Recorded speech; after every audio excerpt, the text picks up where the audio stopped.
সকলোকে নমস্কাৰ জনাইছোঁ। মই ছাত্ৰ সন্থাৰ উপসভাপতি দুৰ্গা চৰেণ।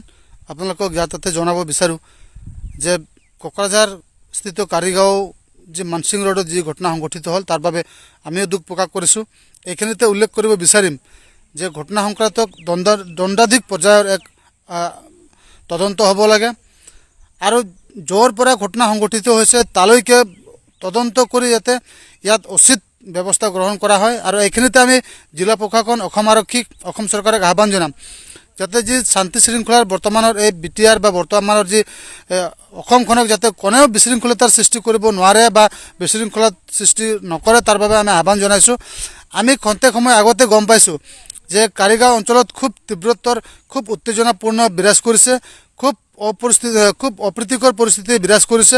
গতিকে অসম আৰক্ষীক আৰু কোকৰাঝাৰ জিলা প্ৰশাসনক আহ্বান জনাম আৰু চিৰাং প্ৰশাসনক আহ্বান জনাম যাতে সেই পৰিস্থিতিত নিয়ন্ত্ৰণলৈ আনে আৰু নিয়ন্ত্ৰণত অনাৰ ক্ষেত্ৰত যাতে চৰকাৰ বা প্ৰশাসনে ব্যৱস্থা গ্ৰহণ কৰে। কাৰণ আমি কোনো কাৰণত বৰ্তমান সময়ত সংঘাত নিবিচাৰোঁ, কোনো কাৰণত ইয়াত জাতিগত সংঘাত নিবিচাৰোঁ আৰু যাতে কোনেও ইয়ালৈকে নাযায়।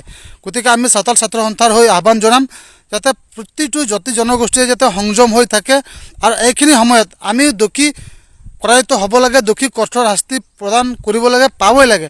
কিন্তু এই বুলি আমি কোনেও যাতে আইন হাতত তুলি নলওঁ তাৰ বাবে আমি ছাত্ৰ সন্থাই আহ্বান জনাইছোঁ। আমি যথোপযুক্ত আমি ব্যৱস্থা কৰি আছোঁ, প্ৰশাসনৰ সৈতে আমি যোগাযোগ অব্যাহত ৰাখিছোঁ। কিন্তু এতিয়ালৈকে যি খবৰ পাইছোঁ বা আমিও এতিয়া সেইখিনি অঞ্চলতে আছোঁ। গতিকে আমি আহ্বান জনাম যাতে জিলা প্ৰশাসনে এই পৰিস্থিতি নিয়ন্ত্ৰণ কৰিব পাৰে বা নিয়ন্ত্ৰণ কৰিব পাৰিব লাগিব আৰু প্ৰশাসনে ওচৰতে আমাৰ শেষ ভৰসা যাতে আইন কোনো হাতত তুলি নলয়।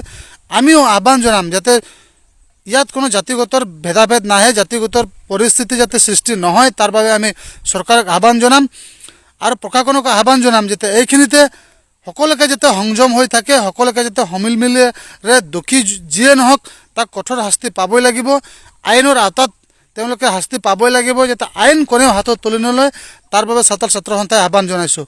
ধন্যবাদ।